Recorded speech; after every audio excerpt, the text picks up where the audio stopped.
before we get started with the podcast, I just want to say Penrose will not be appearing on the show.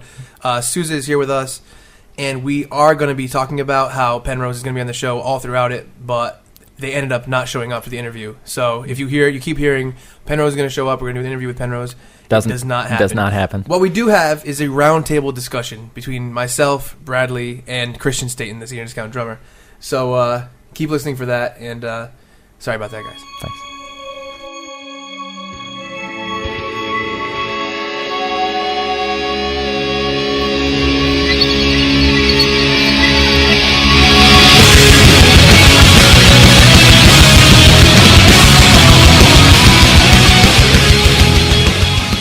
Hello, everyone. Welcome to Agreeing to Disagree, the Chuck and Brad podcast. Brad, today we have a special guest. I see that. I think today it's going to be Agreeing to Disagree, the Chuck and Brad and Alan Sousa podcast. Oh my God. That is Alan Sousa, ladies and gentlemen. You might know him from the Bit Players and Senior Discount. You may, if you're a fan of either. Yes. You may know them. He's the one with the beard and who's always telling me how great I am. Always. Is he? No. Is that true? No, he's actually never told me how great I am. No, I didn't think so. No, I like to keep Brad on a short leash as far as how much confidence he has. That's correct. Brad, you're ugly! Oh, it's like my childhood all over again. Alrighty, so this is going to be our first podcast where we're not, we didn't do, like we did the Brammies and the Chammies for the last two. This is the first one where we're kind of just talking. And I think we're going to start every podcast with updates and plugs. So Brad, if you want to go first. I'd love to. The Bit Players continue to perform on Friday nights at 8 p.m. at the Firehouse Theater in Newport, Rhode Island. Bit Players is an improv comedy group starring correct. Brad and Sousa. I don't know about starring. Hey, starring. Co-starring Brad. Featuring. Appearances by Brad. Yes. With a cameo by Sousa. I actually feel that occasionally the group does better work without me there, but that's more my lack of confidence than anything. Good job, Sousa. Keep it in line. Yes. Yeah, we're continuing to experiment with new forms. We're always welcoming experienced improvisers to give us a call and hook up with us. Sexually. You have a MySpace that they can check out? We do. MySpace.com/bitplayers. If it looks like it hasn't been updated in a while, that's probably because it hasn't. It's Brad's job. That's kind of my job, yes. Yeah, you can go on the on our MySpace and see upcoming gigs, pictures of all of us, nonsense like that. If you want to see some video stuff, just go to YouTube and type in the Bit Players, and we do have some footage up there. Right. With more on the way. Good. With Brad and I. And others. Yes. A few others. And others. Also, Senior Discount upcoming shows. There's two shows we have that are right now that are planned. One is March 6th, which I'll talk about in a second, and the other is March 13th. At the Wheelhouse in Narragansett. Basically, these two big shows, we're doing one in Newport, one in Narragansett. March 6th is in Newport, March 13th is in Narragansett. We really want kids from the area to come out to these shows. The one in Narragansett is 18 plus. The one in March 6th is 21 plus. So here's the deal with both shows. March 6th, we're going to do a special fun night. It's going to be the Bit Players with Susan and Brad are going to be performing down the street at the Firehouse Theater at 8 p.m. Yes. And then at 9:30 starts a Senior Discount show 4 minutes away from that venue. Also starring Sousa. 4 minutes away at the Rhino Bar in Newport. All the details will be on seniordiscountmusic.com or the myspace.com/seniordiscount. So we want like a bunch of kids from Newport to come out to that, have fun with us all night long. Laugh, giggle, dance. We think it's gonna be a big deal. It's gonna be a lot of fun. We're all gonna be together the whole night, so come hang out. The 13th, this is the Narragansett one. It's going to be at the Wheelhouse. We don't get down to Narragansett a lot, down to URI, South Kingston. So we're going to try to promote some stuff at South Kingston, hopefully go on the radio at URI again and promote. And we like kids to come out to that too. And it's going to be good because, there's not as many shows down there as there is in Providence and other places. So we're hoping to get people out. I would like to issue a warning to the Narragansett show. Yes.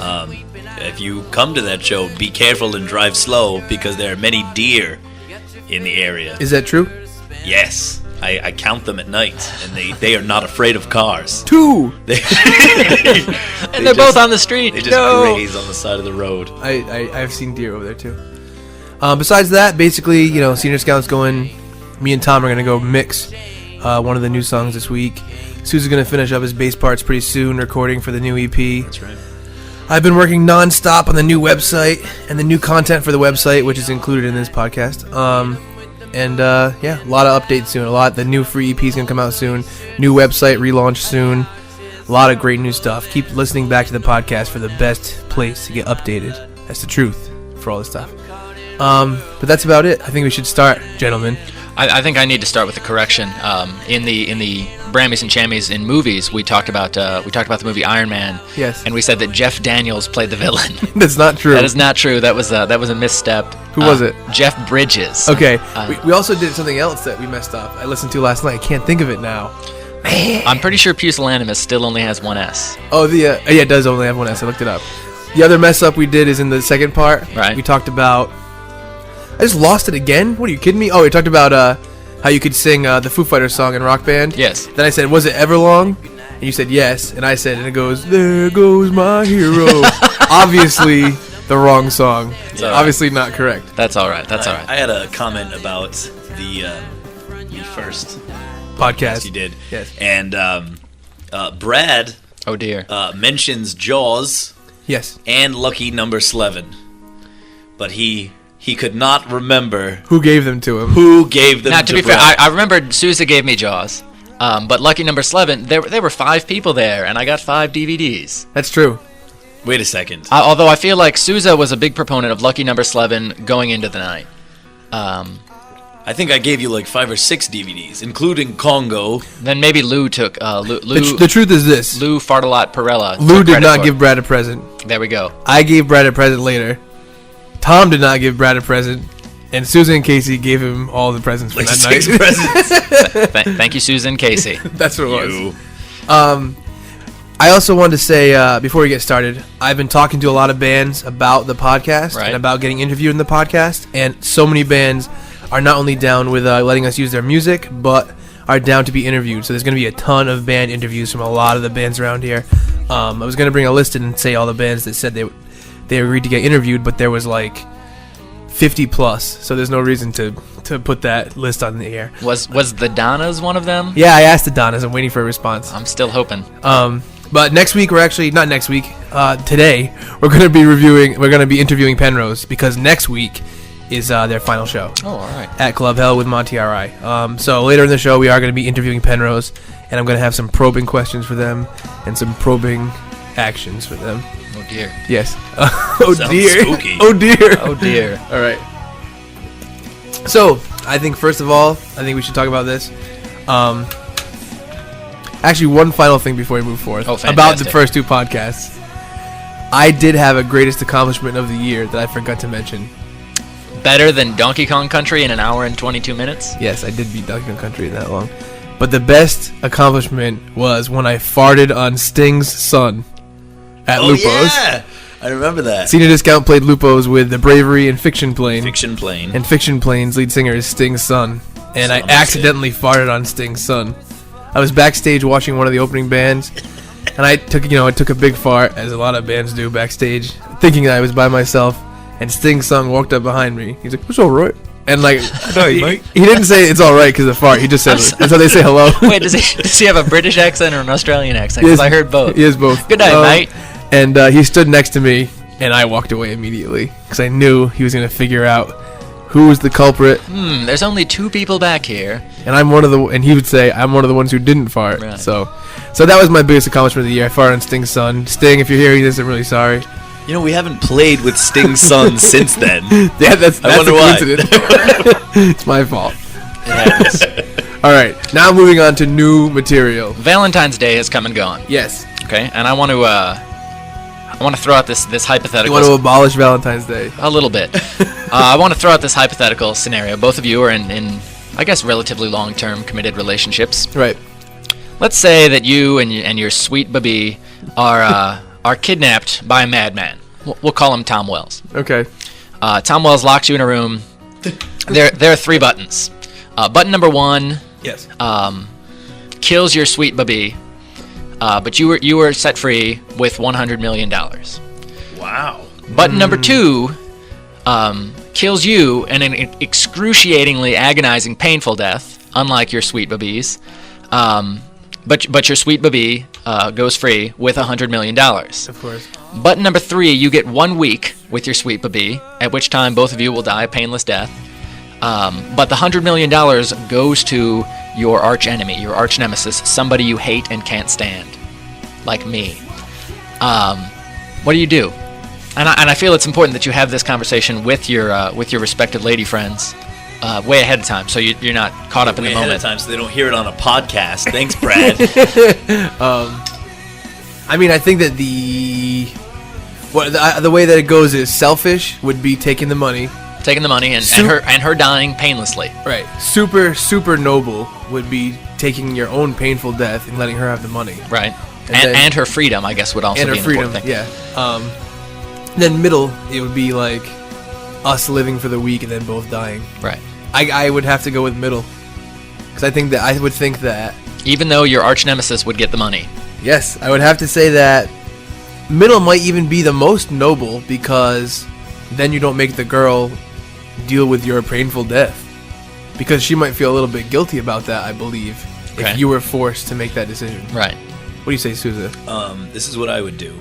I would go for the week, and during that week, I would not hang out with my Sweet Baby. I would try to exact revenge on the guy, on the bad guy, on Tom as worse as possible. And then it would turn into a movie where you had a week to kill the guy. A week to kill the guy before I die. So even if I die, he gets like a letter in the mail, and he like opens it up, and he like says, "Look up," and then like a piano falls on him. You know what I mean? That's how I would falls on him. My dead corpse. She's perfectly timed to jump from a plane. That's a good hypothetical. Thanks. I think it was easy. Is that the one you said were easy? The other one was that one was easy. The other one was looking back at your lives, your 24 years on this earth.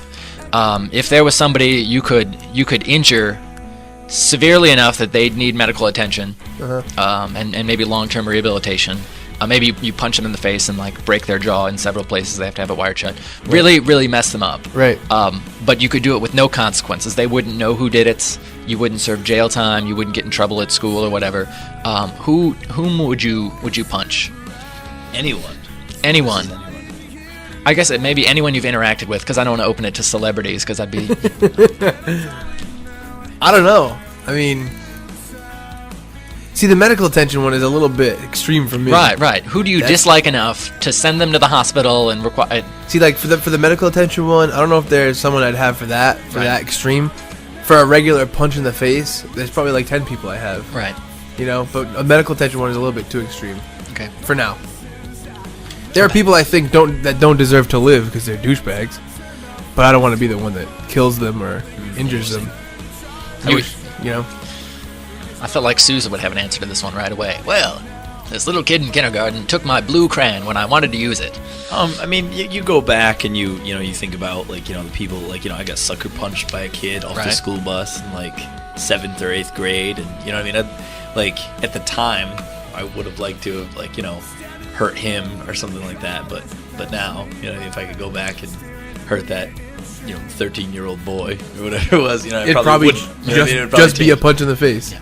Right. He deserves a little punishment. But you know what I mean? Like there were kids. There was one kid who started a rumor in 6th grade that I was gay. Yeah. And kids are mean in 6th grade. They don't. Kids are mean. And 20th grade. And that and the whole school year, I was made fun of and bullied because kids thought I was gay. I feel like I had no idea what gay meant in 6th grade. Like I understood it was two boys. Yeah. But I didn't understand the logistics of it. Yeah, I'm still a little blurry on it, to be honest. I mean, I don't know. If there was somebody who, I don't know, set fire to my house or something serious, then I'd probably have an answer. I was thinking of the other day. Yeah, I guess so. I guess both of us don't have answers. That's weird. But I guess the other day I was thinking about this.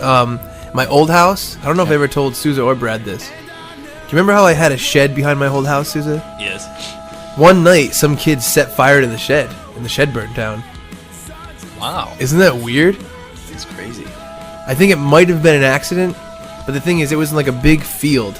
So it's like, the accident, like what kind of accident would have caused that? Brush fire? Unless they were out there like smoking in the shed, or well, that's the thing, is that basically I live next to a paper street, Right. which is a street that only exists on paper. Right.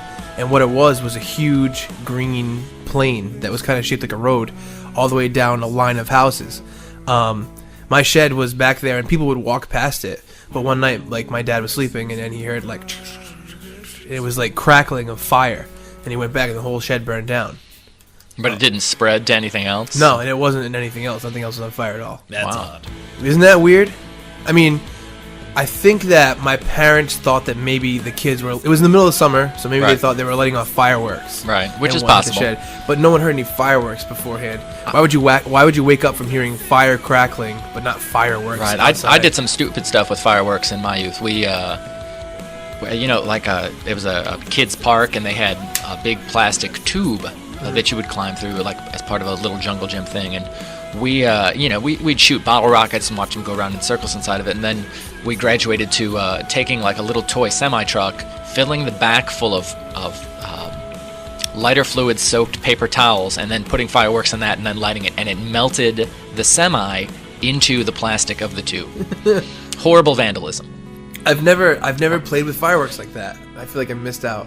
We would try to shoot bottle rockets up the twisty slide. By the way, that doesn't work. So, you know. All right, I'll I cross used that off to- the list. Okay. I used to walk around with salutes. Yeah. Everybody, if you don't know what a salute is, it's like a little firecracker. Right. Yeah. It's a little wick, And you might have been with me for this, Chuck. I was in a parking lot, and there was a gas station near the parking lot. It was like the parking lot of a restaurant, and I threw a salute. Yep. A lit salute out into the parking lot near the gas station, and it went off. And some guys who were at the gas station thought it was a gunshot. So it scared them really bad. They were in a truck. Right. And they pulled up behind me in this truck. And they get out. Now, I wasn't even graduated from high school at this point. You know what I Right. mean? And this grown man, probably like in his late 30s or something like that, was like knocking on my window. Like, and there was a bunch of us in the car, but he was knocking on my window. I think he wanted me to roll down the window so he could punch me in the face. Wow. So I opened the door so he couldn't get like a cheap Pushed shot off. And I opened the door and like got out, and the guy was furious. He thought it was a gunshot. Right. And then I told him there was fireworks, and he said one of those intelligent meathead lines like, "Yeah, keep lighting fireworks." I feel like Yeah. that would be a Brad's dad response. Not that my dad is a meathead, but that would be my dad's kind of response. And then That does sound there wasn't a familiar. fight, but it was they thought I don't know, I had like shot like a warning shot over their heads. Quit filling up on gas. Quit filling up on gas. Yeah. But filling up your... Never mind. That's fine. Let's move on. One thing I wanted to bring up Great. that I think was inevitable. Blink 182 has returned. That's correct. That is something I want to talk about. I will say this. I grew up so that at the point where I was 16 when Enema of the State came out, which is Blink 182's biggest CD, most successful, and the one that like kind of made them known to everyone. Right. So that's where I fell like completely in love with their music, moved with them through all the next albums, dealt with the breakup, dealt with Tom and Mark hating each other or saying awful things about each other. Right. And last week when it was announced that they would be presenting at the Grammys together, because I know that after Travis's plane crash they started hanging out and talking, I called the fact that they were going to use that to announce that they were coming back as a band. Right. I said that, and they did, and I was happy about it. But yeah, I'm crazily excited about this, and I think that the CD that they release is going to be huge. I can't wait to see them in concert again, and it's going to be a ridiculously positive thing. I was reading about the chat that Tom DeLonge had online with Mod Life, which is like a band info kind of thing where like you'd be like, Alan Sousa from Senior Discount is going to have a live video chat on Mod Life, and you can go on and chat Right. with him. And a bunch of people asked questions about it, and the facts that I thought were interesting were I guess the next AVA, which is Angels and Airwaves album, was going to sound like Blink-182, but now it's not, because Blink-182 is back to sound like Blink-182. And the best thing about it was that he said that Blink-182 coming back is absolutely not temporary, which I thought was like a really sick thing. Right. Like, you know what I mean? So I'm wicked excited for it. How long has it been since the breakup? 4 years. 4 years. They broke up in 2005. I stick by my my theory that they knew they couldn't compete with Green Day's American Idiot album, and wanted to put some distance between that and their next release, because the Blink-182 White Album was kind of a departure, Right. kind of definitely a different musical direction for them. Yeah. And then American Idiot came out and killed it. I agree that- And Blink-182 is like, all right, let's pretend to break up. I agree Let's that say terrible things about one another. there was a weird similar thing in 2005 when Blink-182 came out with this, like what you said, the White Album, the self-titled album, where it was like a huge, very musical, tons of thought put into it, huge project. Right. And then Green Day also did not a similar project, but also another huge departure with a ton of work put into it. And the American Idiot album obviously did much better. Right. It was much more commercial.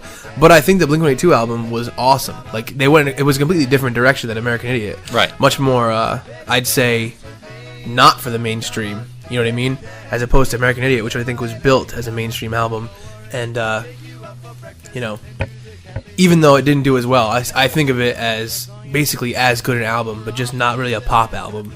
Just a crazy artistic album. Well, in my limited musical knowledge, granted it's obviously not the same level, but the Beatles and the Beach Boys, both grew musically in the 60s. Right. Pet Sounds came out, and then whatever the Beatles released after that. By the way, Pet Sounds' first goth album, because there's not a cheerful song on that album.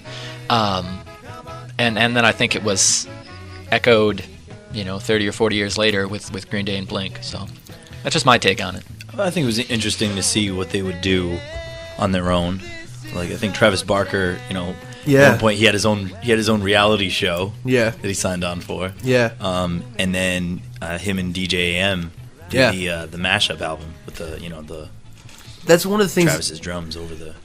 Yeah, that's one of the things I think was really cool about what happened, because I remember being a fan of Blink, and it's like, with Enema of the State, they were kind of like a new pop punk band, and you're waiting to see what their next release would be, to see if it would be successful. And that's how I felt all the way up until like the day they broke up, and it felt like the next day everyone looked at them as like the old timers that were wicked successful and they know what they're doing. And Mark Hoppus is producing the Newfound Glory CD, right? And Travis Barker is doing this crazy drum and remix like side project, and like, Tom DeLonge, Mark Hoppus, and Travis Barker were looked at as like at the top of their game, and like they were old hands at everything, and that not that they could do no wrong with their new music stuff, but they were totally looked at as like the best of current, part of the best of current artists. So, they got all these opportunities. Like Mark Hoppus got his podcast. He produced a ton of different bands. Travis Barker did all the stuff that he did. Travis Barker guest drummed on a lot of stuff. Tom DeLonge started Angels and Airwaves, and he started the Mod Life website. That's his website. It's for all different bands, but he's the one who came up with the concept. Right. So it's a really weird thing, but yeah, I definitely agree. It's cool because Tom DeLonge and Mark Hoppus and Travis all get to go in 3 different directions, and you can see that Blink-182 feeling throughout all the stuff in different places. But I mean, I liked a lot of the stuff that came out of it, but I definitely think that the best stuff they did was together as Blink. I think I've only heard maybe 2 songs from, is it Plus 44? Yep. I feel like I've only heard 2 of their songs and enjoyed both of them, but just haven't gotten around to listening to more than those 2 songs. Right. Plus 44 was really interesting, and I really, like, a lot of people think that Angels and Airwaves is a better band than Plus 44 in general, and I kind of see them as pretty equal. And I like, let's say if the Angels and Airwaves first CD had 12 songs on it, which I think it had more, I probably liked half of them. Same thing with Plus 44. Right. Except I think that the songs I really didn't like that much from Angels and Airwaves, on the Plus 44 CD, the ones I didn't like that much, I liked more than I liked the ones that I didn't like on the AVA CD. Makes sense. But I'm excited for Blink. That's all there is to it. Good. Yes. So I think, since, they did make that announcement at the Grammys, I wanted to bring up a question that was brought up the same night, and that has to do with the Chris Brown and the Rihanna beating. Yes. As we call it. For those of you unaware, go ahead, Susan. Fill us in, because I don't know happened? all the details either. Okay, it was February 7th was the night of the Grammys, and Chris Brown and Rihanna were both nominated and they were both set to perform. And I just read this in Entertainment Weekly, and basically Sussman, who was like the executive producer of the Grammys or whatever, he found out like the day before that they weren't going to be there because, was it the day before? Yeah, it was the day before, because in the middle of the night, the day before the Grammys, apparently there was an altercation. Right. And Rihanna ended up with bite marks on her arms and like a really messed up face. Chris Brown is a biter? Chris, I don't know. Maybe she bit herself. Anyways, so they announced that they weren't going to be there. Justin Timberlake ended up performing instead of them, like, you know, with like 1 day's notice. And Chris Brown, he walked in and, what do you call it? He turned himself in. Yes. And they ended up setting his bail at like $50,000, Okay. which he paid, and he has to go back to court March 6th on like felony charges of assault, you know, and battery. And you know, the question is this: when is it okay to hit a girl? Wow, that's an excellent question. See, with me, I'm like, that's an interesting question. I look at Brad, and he's completely upset by the fact that you think it's okay at any point in time. I would think when she asked you to, please spank me. I think that would Seriously, be okay. I'm gonna cut that, and I'm gonna just make the "Please Spank Me" remix, just drum beats and electronica with Brad. Please spank me, please spank me. That was the least possible emotion I could put into the words "please spank me." I don't know that it's okay to hit a woman Ever. So, Brad, if a woman jumped on your back and was stabbing your throat with a penknife, you wouldn't hit her. I don't know that I don't know that I'd hit her. I think I'd stomp her teeth in. Okay, I'd kick her. Yes. I was ready for you, Brad, and I've prepared 3 examples Oh, when fantastic. it'd be okay to hit or maim a girl. Yes. Number 1, in Beer Fest, when a large black woman beats up the character Landfill. Right. Susan's talking about the movie Beer Fest. Yes, the movie Beer Fest. Go ahead. And tries to kill him and ends up throwing him into a big vat of beer. Yes. And he drowns. Yes, he does. To death. Yes. Drowns to death. Let's see. Example 2. The cartoon 101 Dalmatians. So is this like situations that happened in movies that could have been avoided if someone would hit a woman? Yes. Okay, there we go. You should have titled it that. Right. Cruella de Vil tried to take puppies, Lots of 101 of them, if I remember right. kill them, Yes. and make them into a coat. Right. A beautiful coat. You're telling me that this is okay. I am not in any way condoning Dalmatian coats. Example number 3. In Die Hard 4, Go ahead. Bruce Willis had to fight a talented, trained martial artist Right. and eventually hit her with a car Yes. to kill her because she would not stop. I think there's a huge difference. between Example hitting- number 4. I thought you only had 3 examples. In X-Men 1, 2, and 3, Right. women attacked men, Right. and in the case of X-Men 3, Jean Grey killed Professor X. Yeah, and Juno was in Sort it. of. And she got pregnant by the Beast, I think. Remember that sequel? I do remember that. X-Men 4, Now, Juno. firstly, Sousa, thank you for picking such hyper-realistic slice-of-life movies as your examples. And I think that, boy, I'm not a violent person most of the time, except when I can go back in time and break someone's jaw without any consequences. But I Pussy. all right, now in the to bring it back to the Chris Brown Rihanna situation, do you really think that she killed Chris Brown's mutant professor friend? No, but I do think that you know there's more than meets the eye. Do you think that Rihanna was making a puppy from Chris Brown's, or a coat from Chris Brown's puppies? No. In the Rihanna situation, all right. Do you think she's a talented, trained martial artist? No. No. I think she's probably, they were probably just having a spat and he flipped out. Right. Now they took Chris Brown off of the milk ad, the Got Milk ad that they had him on. Right. And the Double Mint Gum. He had like a song commercial and they took him off Double that. Mint Gum. Like that? Yeah. Something like that. Yeah. Where he dances and then he kicks gum into his back pocket. We all saw it. That's We the all song. saw it. Sure. And they took him off that ad. And I was just a little like How set come back. you can kick gum and you can't kick a woman? No. Is that why? Well, I just think it's like, what is the big deal if, like it's a gum company. Like if they have a commercial with Chris Brown, does that mean that like if you chew this gum, you will hit a woman? Like I don't think it's necessary for them to take him off of an ad campaign that has already been going on for like 6 months. I agree.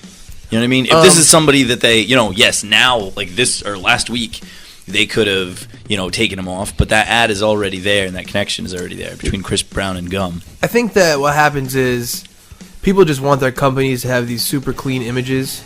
It's like when, or like whatever they want to have super clean images. Like it's when you see like stories on the news of like a teacher who has like a picture on her MySpace with a drink in her hand, so she gets fired from being a teacher. Right. Or she's asked to resign or something. Yeah, like that. exactly. It's like the New England Patriots cheerleader last year was posed over a passed out friend, and there was a swastika drawn on the body. She didn't draw the swastika. She probably didn't write anything on the friend.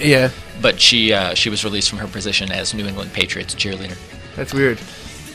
See, like I don't know. It's people going for this ultra clean image, basically, so that I think the crazy conservatives will be like, they did the right thing. Like no matter how conservative you are, I would also think the other example that comes to mind would be the WWE and Chris Benoit, where he murdered his wife, infant son, and then took his own life. And before all the details came out, they had a tribute show to Chris Benoit, and then it kind of came out during the show like, hey, it turns out he's a huge murderer. Instead of he just killed himself? Right. And so they didn't, I think they didn't air the West Coast feed of that show.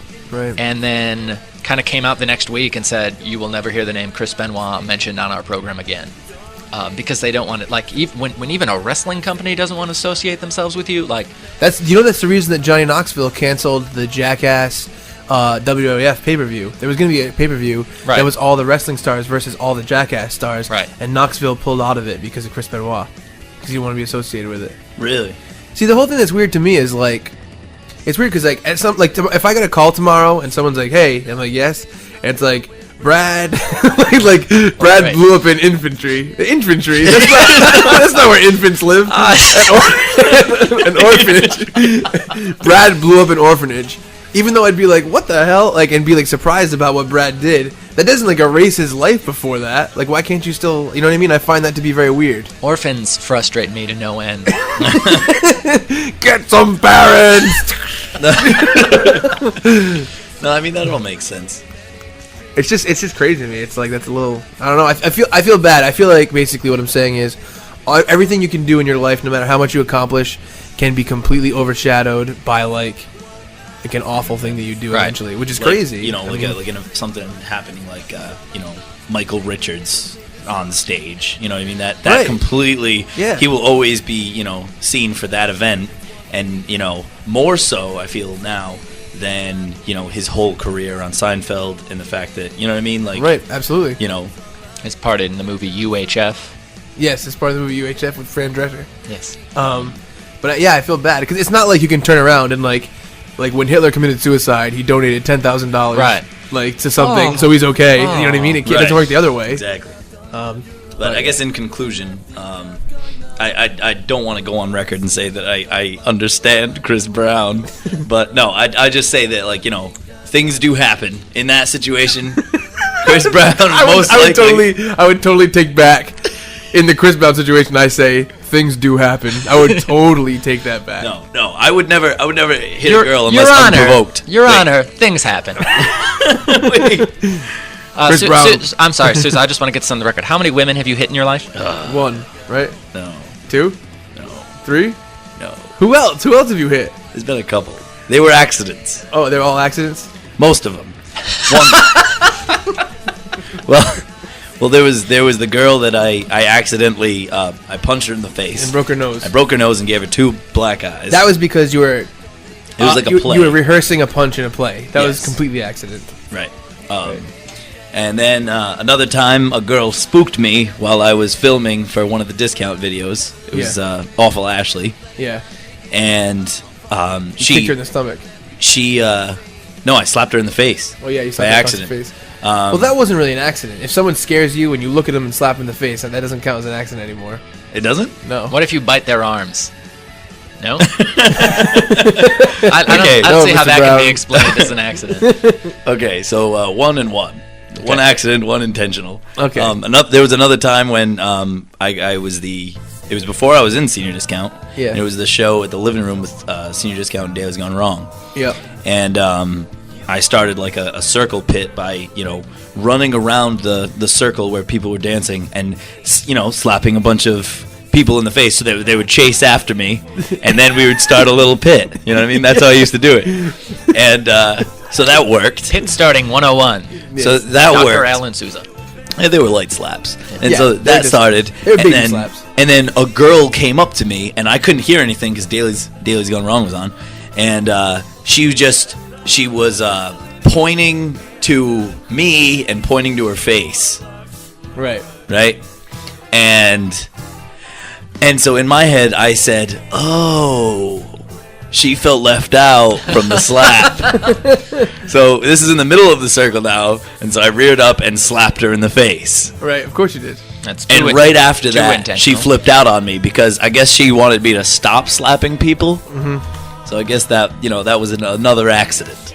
Really? Because that didn't seem like an accident. That definitely wasn't. What are you accidents to you?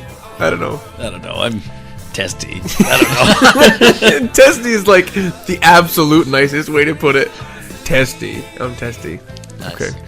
All right. I think that now we're gonna actually go to our Penrose interview, which we're gonna be actually recording later this week. So, Right. what could happen? We don't know right now. Anything could happen. That's true. I don't know if it's a good interview, a bad interview. Will it end with door slamming, table turning?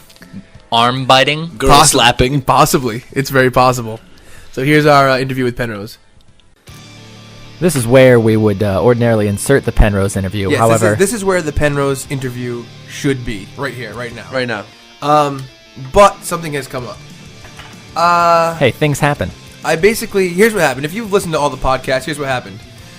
Before the first one, I actually emailed Penrose to see if they'd come on and interview because their last show was coming up.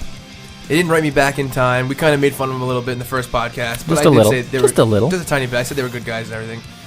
Then they confirmed for tonight to be in the third podcast, where we recorded the actual entire podcast around where the interview would be and segued to it, as you just heard. But today I got a text from Rob from Penrose, and he said, "Hey, listen, can't do the podcast." Even though I'd confirmed with him about 4 times. He said Mark said he was going to be able to do it. Now he's not, and he says if I do it without him, he will cancel our last show. He will refuse to play. This is about the craziest shit that I've ever heard in my life. I can't fathom being within an organization like that, especially a band.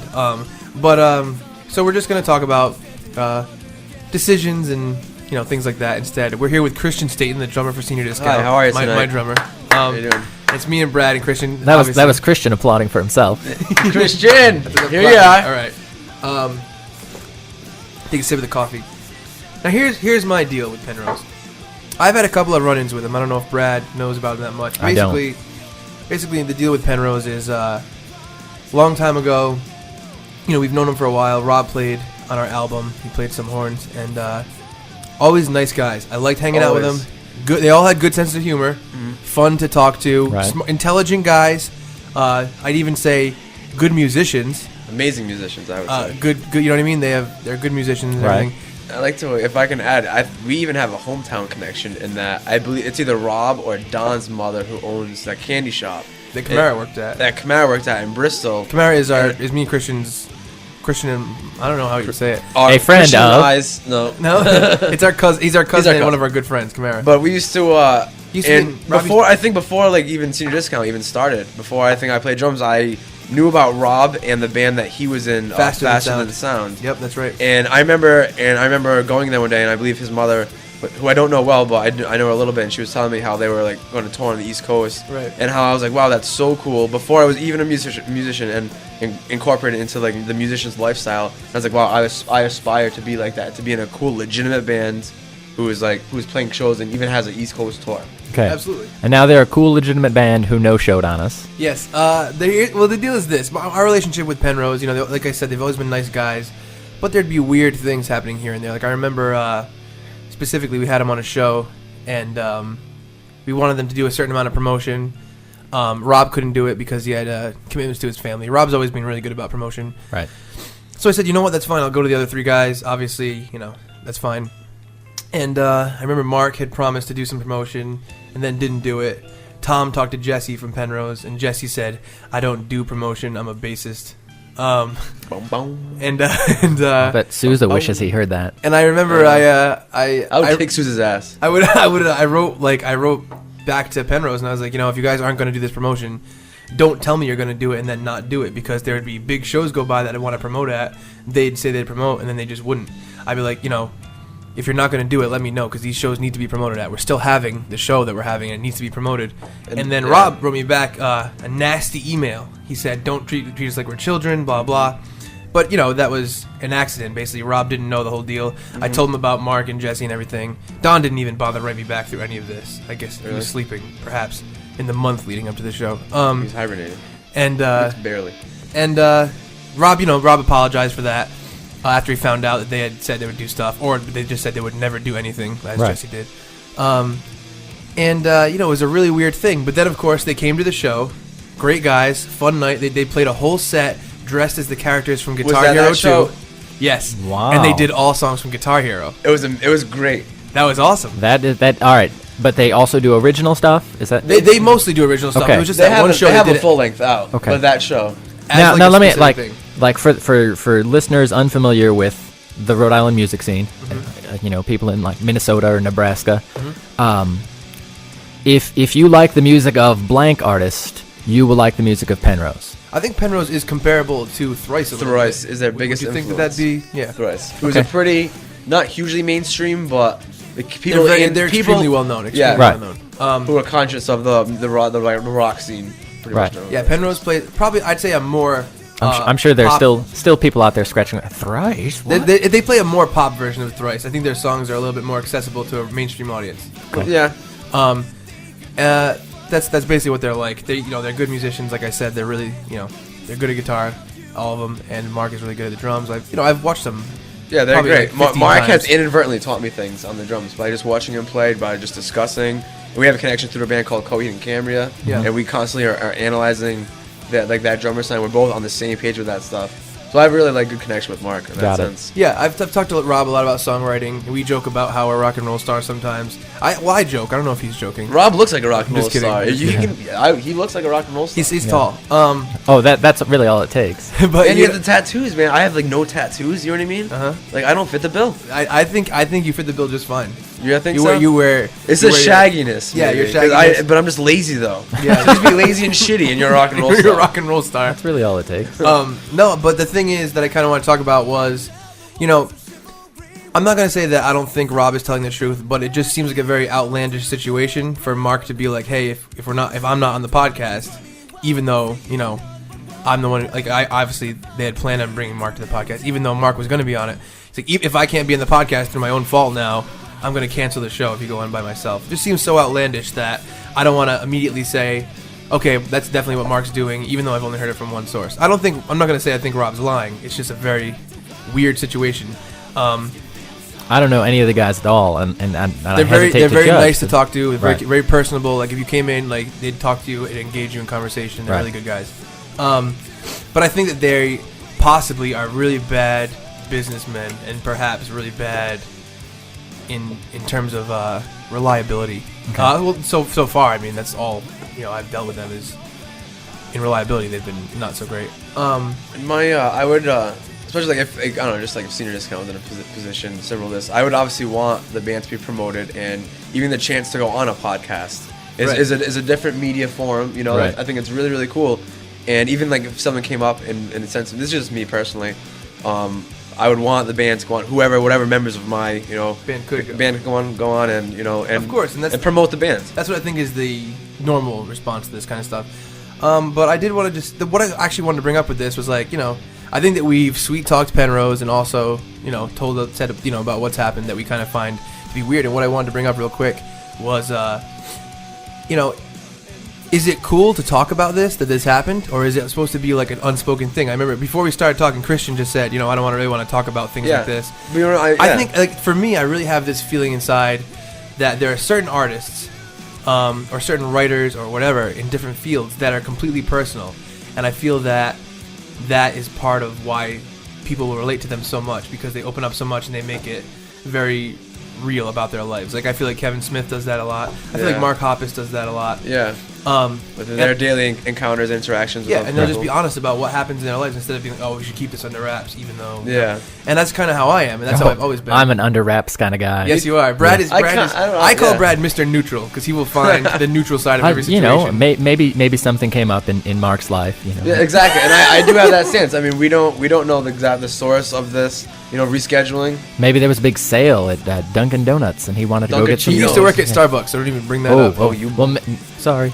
Sorry, Mark. No, it's just. I wonder if it's supposed to be okay or supposed to be not okay to talk about stuff like this. Like, I think if I come on, I like that you raised that point, though. I like that you raised that. I think it's very blunt. It's very it's raw, but it's the truth. And the thing is, if you come on and you're like, Penrose did this, they're a bunch of dicks. I think this, and I think this. If you start being kind of childish about it or very judgmental about it, it's a really different experience than if you're just laying out the facts of what happened. You know what I mean? Mm-hmm. And I feel like laying out the facts is always fair. In my life, I've always had this weird stance that, like, there are people around who are embarrassed of things they've done. They just don't want to be brought up. Like, I remember when we used to hang out with a girl, we'll call her Leanne, just to cover her up. I remember she got fingered, we'll say, in a hot tub at, we'll say, Kevin's house. Let's say that. let's say like that. You're so good at getting these crazy names out. And I remember it wasn't even a big deal, like a 20 girl in college having a slightly sexual experience. Yeah. If you brought that up, to be fair, flip out on you. That's more than slightly. Yeah, she doesn't want to hear about it. She would like cry if you brought that up on a podcast. No, she would cry if you brought that up to her face. And I'm like, I've never had the feeling in my life that I did something that I'm so embarrassed about that I don't want people to know about. And I think that should be your deal. I mean, if you are doing things that you're that embarrassed about, you're probably doing bad things. That's probably true. That's a good point. You know what I mean? I mean, I think that, like, people who are like, hey, dude, don't say anything about this, that I did this, or like, you don't want people to talk about something you've done, you're probably either being a dick or lying or somehow being dishonest. Otherwise, if it fit into your idea of what was okay to do or what was moral to do in your life, then you wouldn't be embarrassed about it. Like, have I done some things that some people would, like, I got arrested for a public enema. Disgusting. Some people would be like, they think that that's immoral and blah, blah. The truth is, I feel like it was part of, a funny thing that we filmed. The footage came out great, and I think it was all worth it. So when someone brings it up, I'm not like, hey, dude, blah, blah. Like, anything I've done is basically fair game to me. If you want to bring up something I've done, I do good things, and I'm a good person.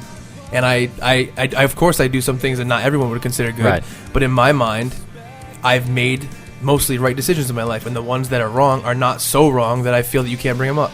Yeah, I think people are very sensitive to different things too. Like, I'll just use an example of, let's say, like, this one, like, just random acquaintance I knew in college.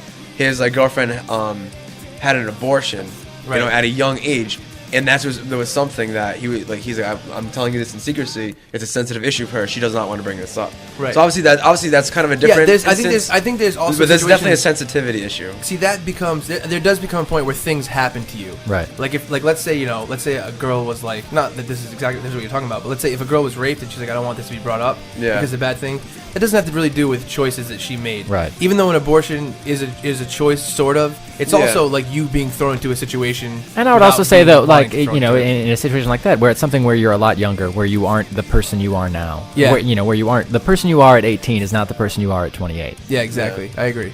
Exactly. That having been said, just more quick questions. When is this Penrose show? The Penrose show is February 27th with Monty R.I., Danger Room, and Does Me Quite. For Does Me Quite at Club Hell. It's going to be a Nice. good show. I'm I going to hope be I there. can I attend. think we're all going to go there. I'm need on the guest tickets. list because I'm that important. Nice. But yeah, I hope everyone still goes out. Like I said, if you want to talk to Penrose, they're all good guys to talk to. Right. Please do not book them for your podcast. I would Good echo friends that. of mine. Good Now- friends. Good friends of mine. And I now- love wearing their hat. Also, just quick Yes. questions that I had that Penrose missed out on hearing. A, collectively, does anyone call you Penny for short? I had one. Which of you plans to deflower our friend Sierra? Yeah, Sierra has quite a crush on all of them, so Hey, yo. anyone could possibly do it. Fair game. Brad was also going to ask what their worst or least favorite Chuck Staton experience was. Right. Ooh. And I So- figured they'd each have one. So Yeah. that That could- would have been They probing have a questions. top 5, probably. And now they each have a top 5. And now I'll never know. But that's okay, because we're going to have a lot more bands on here. We're going to have a lot of fun. We're going to go back to the interview we taped with Sousa and the end of our discussion, which ends with Cannibalism and That's a teaser. some PG-13-atizing of Yes. movies. All right. Thanks, Thanks guys. very much. Thank you. Thanks, Christian, for coming Thanks on. for having me. I love You're you. a great guy. Bye. Bye. All right, and that was our interview with Penrose. Again, we don't know how it went. That was a great interview. Thank you. Thanks. Thank Thanks. you. All right, so there's something I want to address that I know Sousa wanted to address as well, Yes. and that is the topic of the PG-13-atizing of movies. Yes. And I mean, the general consensus, I think, between many people, I think that anyone smart, is that what happened was Dark Knight came out, awesome movie, dark plot, there's some violence in it, serious movie, adult movie, and it was still PG-13. Right. And because it was PG-13 and because it was so well done, combination of those things made it, I think, the second highest grossing film of all time as of right now. Yes. Behind Titanic.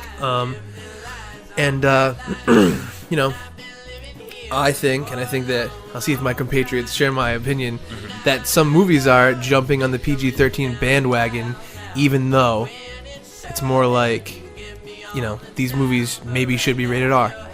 And the PG-13-atizing is hurting them. So what do you think, Sousa? I think that first I'll speak on behalf of The Dark Knight. Okay. I think that The Dark Knight was written as a PG-13 movie. Yeah. And the violence in The Dark Knight was written around Right. that rating. Right. So all the violence you see, it's not a scene that was shot in its entirety and then cut down to be PG-13. Right. It was written for that. Like when they're in the club and he says, and you know the Joker says, Heath Ledger says, you guys can try out for To be in the gang. to be in the gang, and he broke a pool cue. And threw it at him. He threw it on the ground. He's like, but there's only one opening, and then Yeah. it cut. You know what I mean? There was no violence there, Right. But you know what I mean? It was written. It was implied. To that way, Right. And they did a great job of that. And after that, Contrast that with the movie Max Payne, which one of the terrible movie Max Payne. One of the gimmicks of the video game Max Payne was slow motion bullet time graphics in a video game, where you could snipe somebody and you'd see the bullet travel through them in slow motion. and this came out that video game came out before The Matrix. Right. Right, okay. And the movie came out after The Dark Knight, during this PG-13ization, as I forgot what you called it. It's PG-13-atizing, so PG-13-atization. Right. So at the end of Max Payne, not to ruin a terrible, terrible movie, there's a shooting, and the bullet is traveling in slow motion directly, I think, at the bad guy's stomach or heart or something, and you see the bullet come up to like a millimeter of the chest, then it cuts away, and then all of a sudden the bullet is flying out the person's back. You don't see any blood. It's terribly, terribly done. Yeah. Yes. And I think that it was done. I think that's the opposite of The Dark Knight, where it wasn't shot with a PG-13 rating in mind. They just said, well, maybe we can get some 13 to 17-year-olds in the theater. Even though, by the way, I've never been to a movie theater that cards ever. Interesting. Actually, we looked this up after we watched Max Payne, because Max Payne's release date was pretty soon after The Dark Knight. Yeah, it was probably... Well, I think it was in November. Maybe a few months. Yeah, a few like months 4 or after. 5 Like they months. were making it. They were in production. Right, during The Dark Knight, post-production, yes. during the Dark Knight. The director of Max Payne came out and said that he was pissed. He was pissed that The Dark Knight got a PG-13 rating, and he also said that the studio sucked The Dark Knight's dick by giving him the PG-13 rating. Okay. And he was pissed. He then fought for Max Payne to get the PG-13 rating. Right. And it was this battle, and what ended up happening was they cut. It was a small amount of the film, but they had all these scenes with gore, like the contact hits where you shoot somebody and the fake blood shows up, and they cut it down. They cut all those half a second or whatever out of the movie to make it PG-13. Right. But it's choppy. Not everything makes sense. Right. See, I gotta disagree with you both in one sense. Here's what I say: Max Payne was going to be a bad movie, right? No matter what the rating was. I am not denying that. I will say that. I think the fact that they did cut it to a PG-13 probably affected it a little bit. Probably made the action sequences less enjoyable. Right. But I think the movie was bad. I think the script is bad. I think the concept that they got from the video game to the movie, which is weirdly different, right, is bad. I thought that the movie was bad, and I guess I'm not disagreeing in the fact that I think that the PG-13 rating or the quest for it hurt it a little bit. I know that it wasn't that much that they cut, but I can tell. I could also tell where they cut. It felt like, and where the action was meant to be. Because all of a sudden, this focus that you feel is like a little bit of a lead up is just let down. It jumps past it. So I definitely I agree with that. But I think Max Payne was just a bad movie. So I think it might be not the best example just because I kind of dismiss it. I'll agree with you that Max Payne Wasn't great. was not great. Right. But I do think that movies can get by with having good action and a poor plot. Like, for instance, the most recent Rambo movie that I made Brad come and see with me. I thought it was great. Sylvester Stallone directed it. Yep. And that was a violent movie. A very violent movie, but it is so much fun. Right. If you were a lover of action movies and you like gore, it is a very fun movie. There's barely any dialogue in the movie. Yes. You know what I mean? It's mostly just heads exploding. Headshots and See, there's machete deaths. There's this divide that I will say. I'm going to kind of try to spearhead this. There is a divide between whatever genre, call it horror, action, comedy, and the idea of making a good story or a good plot part of that. And yeah, there are differences. Like, I think the movie Smokin' Aces had a lot of awesome plot points as well as a lot of awesome action. Yes. Which is why it's one of my favorite action movies. And there's a movie like Bad Boys 2, which I think didn't have necessarily a bad plot by any means, but it wasn't a special plot. It's just that the action was awesome in it. Yes. Same thing for what did I watch recently? Let's just say Bad Boys 2, I think, is a good example. Even Die Hard 4. Die Hard 4 had an okay plot with a lot of great action. You know what I mean? Not a bad plot, just an okay plot with a lot of great action. I think there's a difference. And I do think that you can pull it off when it's a very specific situation. But I think that situation probably comes along rarely. I think Die Hard 4 was a great movie, and it was PG-13. PG-13. Saw is one of my... Ring is one of my favorite horror movies, PG-13. PG-13. But it's just because that's the way the scripts went, that's the way the story went, that it allowed that. And I think that 95% of horror movies or action movies or dramas might need the R rating to encompass everything in their story and make the story really, what the person intended it to be. I would say I went to see Taken on Saturday. Right. And which was released as a PG-13 movie, and I remember seeing a commercial for it with Sousa, and when they revealed the rating at the end of the commercial, Sousa's face was like a Disney flower in reverse, like where it went from super happy to like, whoa. I was angry. I was angry when I found out because it's such a cool preview. Right. Yeah. And I would say it was a very good movie. I enjoyed it. It had more story than, for example, Rambo, and more action than other movies. Yep. But I wouldn't classify it as an action movie. I would just say it was a movie. Probably a thriller with some action. Yeah. And I had one very clear flashback. There was something Liam Neeson said that made me think of the movie Darkman, like a very clear thing. And I haven't thought of that movie in forever. And right near the end, I'm like, oh, Darkman. Oh, right. You see, I think the idea of a thriller or a drama, like I said, it's just so rare that it could happen. So what is your final view on Taken? It was okay? Yeah, I would say it's worth the DVD rental. Right. Okay. See, and that's what I'm angry about. You think I feel like it could have been these great. these movies, and a movie like Taken is going to be an adult movie. You know what I mean? right. You're not going to take your kid to, see, hey, let's go see Taken. Yeah. You know? I don't know. There's some pretty good family lessons in there. Don't Hide dare- under the bed. They Yeah. will take you. Yes. See, from a business standpoint, and I always thought this. Basically, when you make the R-rated movie, and no one under 17 can go see it, you lose a huge chunk of the audience. Which is weird because you think of the movie Role Models or Wedding Crashers. Right. Those two movies are R-rated comedies that are two of my favorite comedies. Right. If those movies had been PG-13, their numbers would have undoubtedly been higher opening weekend. Right. Because all the kids that hung out Friday and Saturday at the mall would go see those movies. Right. Paul Rudd, Sean William Scott, Owen Wilson, Vince Vaughn, they undoubtedly would have been higher. There's no question about it. But the movies would have suffered. Some of the best jokes in those movies were adult jokes. They were Right. R-rated jokes. Yes. That's how the scripts were written. That's how they were shot. So there is a decision to be made at some point.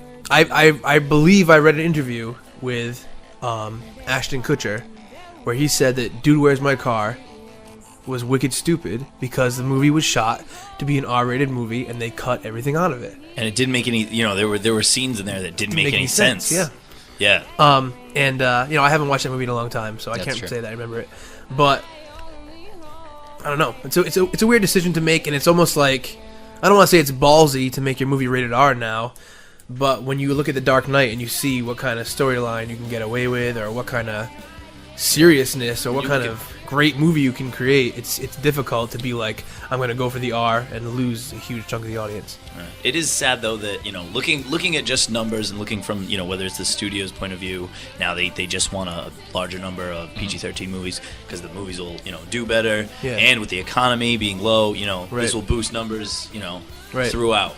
But you have a movie like No Country for Old Men, which was rated R, which last year received the Oscar for Best Movie. Sure. Yeah. And Javier Bardem, who was the bad guy, Yep.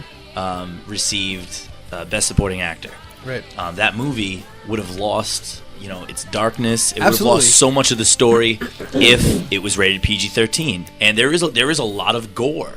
There's a scene where he comes in and massacres a few Mexican-looking gentlemen, and there's a throat shot. There's a Right. a strangulation with handcuffs. Yeah. And you would lose so much of the the grittiness of this story, and Yeah. maybe the numbers weren't there, but this movie, this rated R, somewhat of a thriller, maybe horror, maybe action, Right. drama, Stood out. stood out and received Best Picture. I actually have a short list of movies here. My favorite dramas, thrillers, action movies that I feel could not have been done as a PG-13 movie. All right. I'm gonna blow through them as fast as I can. Thank you. All right, some of them you may not have seen.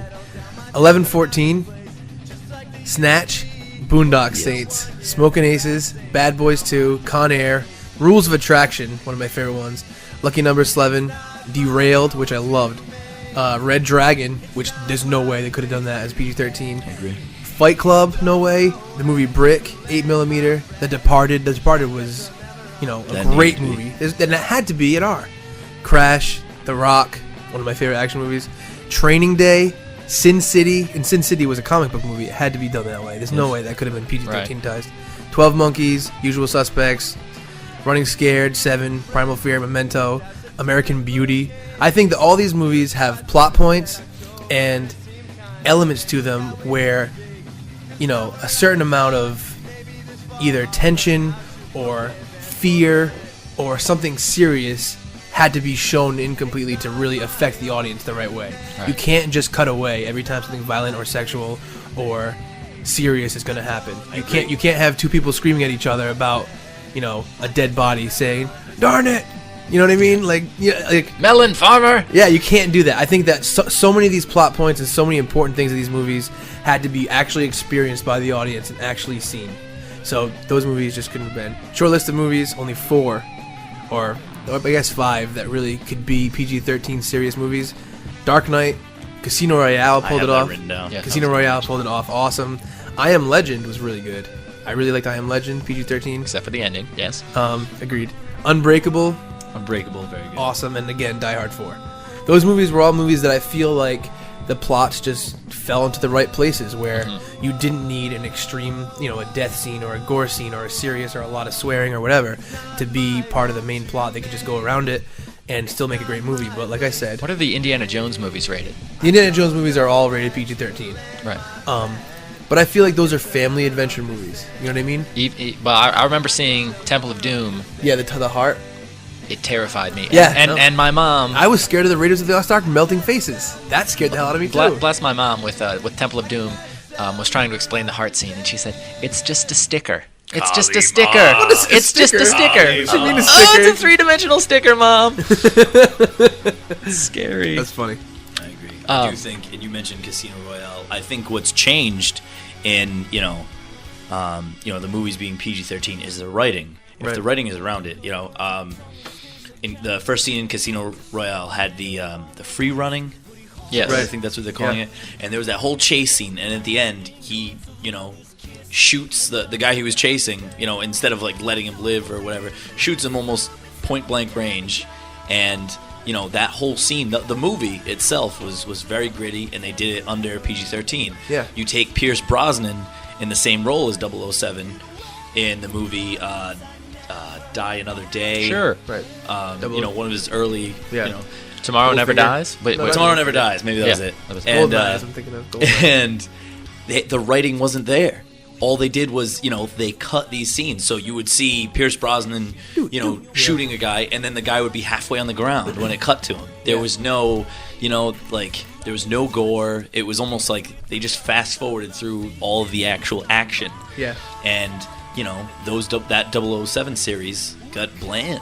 Yeah, absolutely. It's worth pointing out that Goldeneye was a good Pierce Brosnan movie. Yeah. All the rest I didn't really care for. I gotta say, The one with Denise Richards was awful. That was an embarrassment. I really disliked Quantum of Solace from the new 007 movies. I really didn't like it at all. I thought that Casino Royale was awesome. I thought that Right. the whole thing was so different, and yet it had a lot of the same things going on. And Quantum of Solace completely let me down. I didn't like it at all. I thought it was foolish. I thought the ending was such a build-up and such a nothing. Haven't seen it. It comes out on Blu-ray soon. I'm sure I'll get it. I'm not going to tell you what the ending is. Thank you. It was a build-up. Got it. All right, moving on. We don't have too much time left, but there's a couple of things I want to talk about. Have you guys watched Dimitri Martin's new show? I have not. Not yet. Dimitri Martin is a stand-up comedian, has a new show called Important Things with Dimitri Martin. Very different style show. Think of like Chappelle's show, where it's basically like he walks out into a stage, he has an audience, and he cuts to sketches that he does. And he tells jokes about black people. Yeah, but he also, that's the thing, is Dimitri Martin also does a little bit of stand-up. He has, he does a lot of drawing stuff, and he does some really good stuff with that. Some of that really makes me laugh. I'd say I'd give the first episode, which is the first one that aired last week, about like maybe a C+.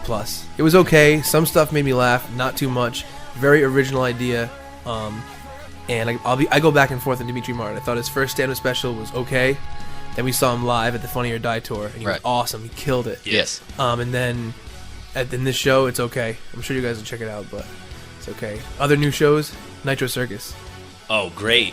I can't believe the things that they do when they don't die from. Yes. I know. The dumpster full of foam that They go over it? They miss it about half the time. Yeah, Yes. it was. And, they break collarbones. They hurt themselves. Yes. And they're Travis just used Pastrana to it. has had 25 concussions. I would say after watching the second episode of Nitro Circus, I do want to go skydiving again. Yeah. Like watching the show, I was like, oh, I remember that. But they're like, oh, they opened the lowest. I'm like, no, you can open me up as high as you like. I'll float gently down to earth for a long time. That's fine with me.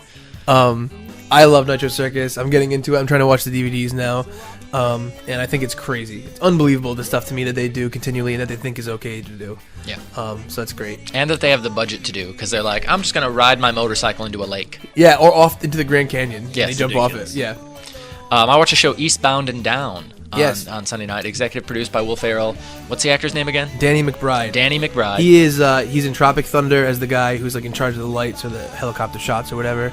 Wait a second. Daniel McBride from Hamlet 2, one of the worst movies of... No, I don't. I think History. you're thinking of the English guy. Yeah. Danny McBride is the guy who kind of talks like Will Ferrell. He's the one in He's- Pineapple Express who gets beat up a wicked lot.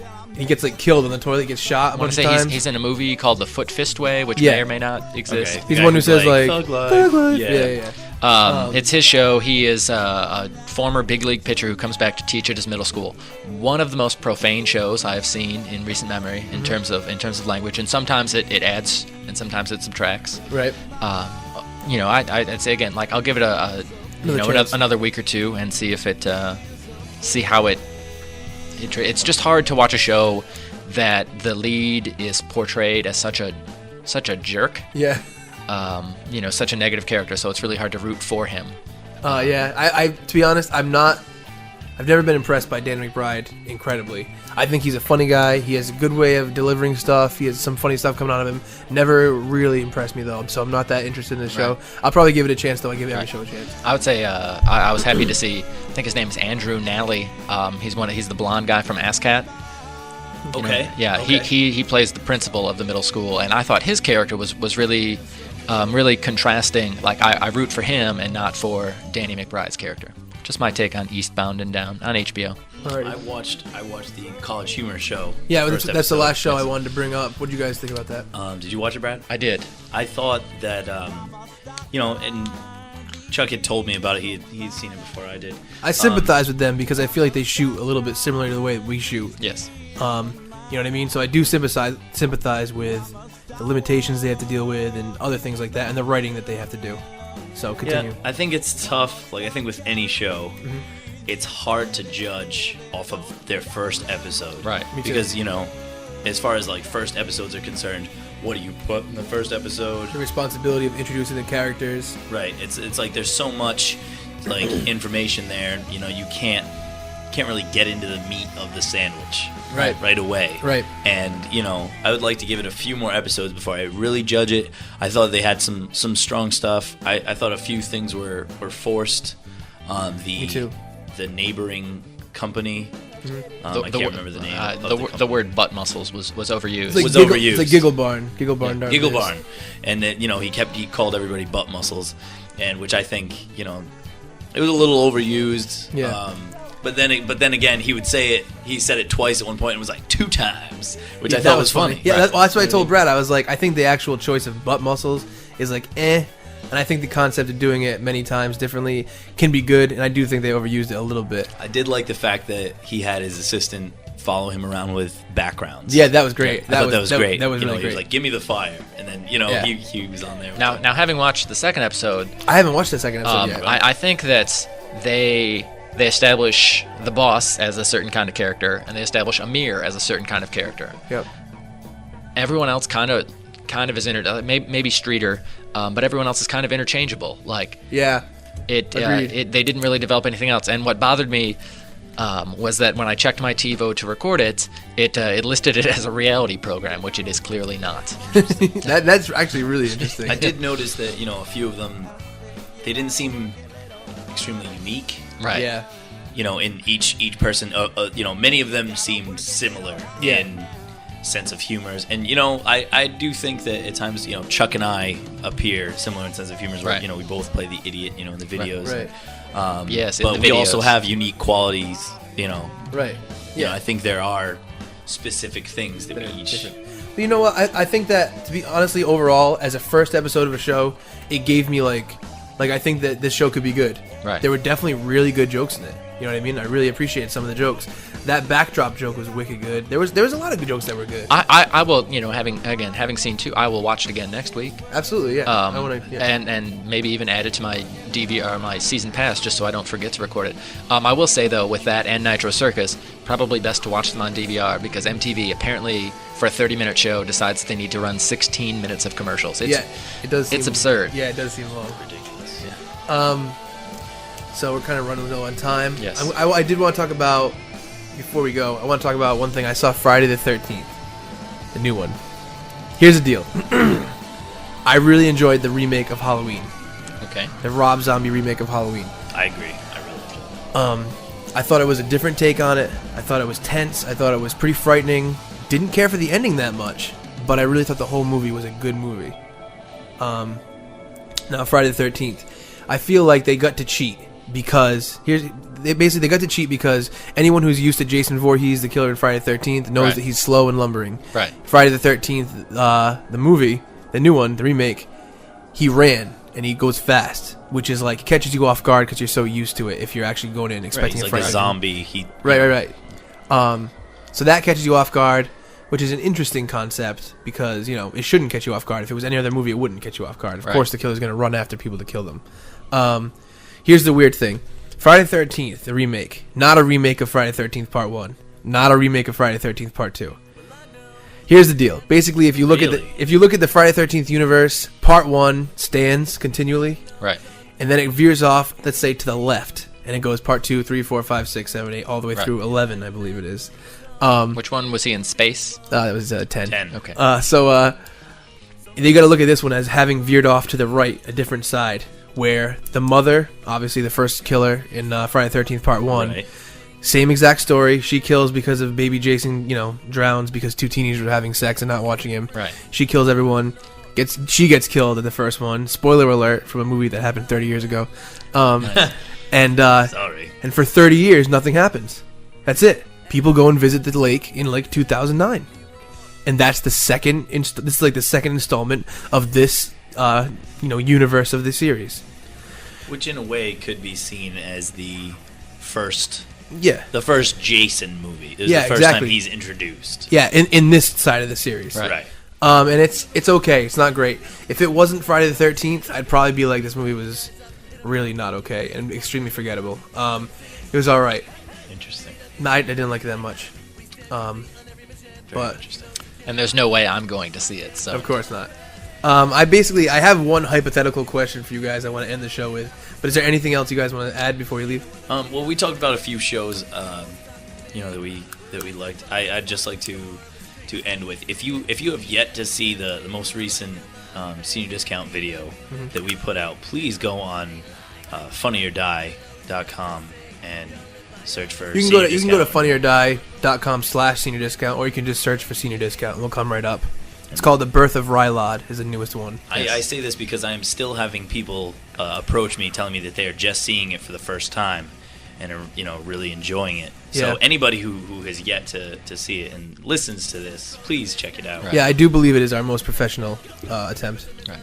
Brad, anything else? to say? I watched the first two National Lampoon's Vacation movies. I really enjoyed National Lampoon's Vacation. I did not enjoy National Lampoon's European Vacation. That's because you don't like Europeans. That's correct. Specifically, Scots. That's right. That's our running joke, right? Yes. You don't like Scottish yes. people. We try to Joke. work it in once per podcast. All right, so basically, stuff I'm looking forward to. I'm going to end this every week like this. We're all going to talk about it. Here's what I'm looking forward to. Tomorrow, this podcast is taped, what's today? February 16th? Yes. Tomorrow comes out. $20. Grand Theft Auto 4 downloadable content on Right. Xbox 360. 10 new hours of gameplay, whole new storyline, new character. I can't wait for it. I love GTA 4. And I can't wait for it. Other things looking forward to, Blink-182 album, already mentioned. Green Day's new album, which was announced at the Grammys and reviewed by like 5 different publications, the first half of it, the first 6 songs. Okay. And they're all getting crazily good reviews, saying that it's like a classic rock album, as big as American Idiot, but just not like a big rock opera that's Right. all linked. It's just like a new album from them. I'm very excited. Final thing I'm excited for, Blockbuster.com is adding video games to their list of things you can pick from. Really? Yeah, which means you can be like, okay, let me get Saints Row 2. I don't want to pay $65. So you pick it, they send it to you. You keep it for as long as you want. Your other 2 movies in the queue, you can keep switching out for new stuff. Awesome. And I'm I excited do for that. I do like Blockbuster Online. I think they're going to add $4 if you want to do video games, but I think it's totally worth it. Oh yeah, absolutely. That's what I'm looking forward to. Anything on your front? We are going to see Norm Macdonald That is going to be great, too. on Friday, February 20th. Yeah, I Does that sound cannot right? wait to see Norm Macdonald stand up. I'm really excited about that, and I'm really looking forward to work calming down for me in the next couple weeks. Good. Yes. I am very excited. Very excited. I've been following this for a little while. I know you have, Chuck. Inglourious Bastards. Yes, the new Yes. Quentin The new Tarantino Quentin World War II Tarantino movie. The teaser trailer is out. Go and check it out. It's coming out in August, which is a long time away. But this movie took him 6 years to write this. He started writing this movie after he wrote after he wrote and filmed Pulp Fiction, was when he started writing this. Right. And who's starring in this movie, Sousa? Let's see.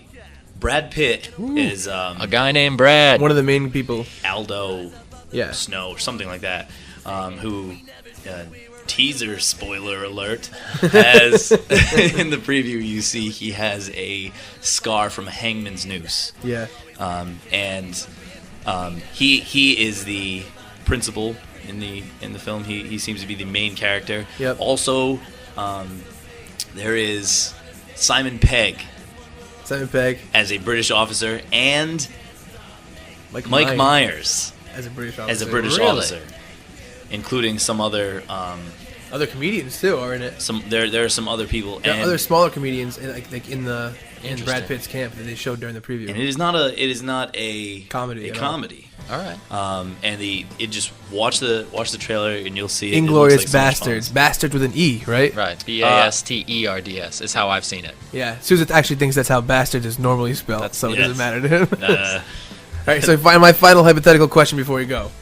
Here's the deal. Cannibalism, okay? I feel completely 100% behind the fact that I believe I'd be more comfortable eating a female than a male if I had to eat someone. Starting with the arms of Rihanna. this is See what I did there? Yeah, it's cute. I think. this is if This is true. had to. If I had to, if I was on an island and we're gonna die, and someone's like, 2 people died, we have to eat them soon because their body's gonna rot. There's a hot young 20-year-old woman and a guy that's 20, comparable to people. Right. I'd much rather eat the woman. So you think, in a way, cannibalism is sexy. It's not. I think sexual would be the word you're looking for. What would you say? So for you, it wouldn't count. It wouldn't matter who it was if you had to resort to it. Well, it depends. Which one has more meat on them? In the movie Probably the Alive with Ethan Hawke, it is the true story of the rugby team that went down. It was on a plane, went down over the Andes Mountains. Yeah. And the pilots died and the plane crashed. Right. Several other people died. There was an avalanche. Yeah. And they were forced, this really happened, they were forced to eat the pilots their ass meat Yeah.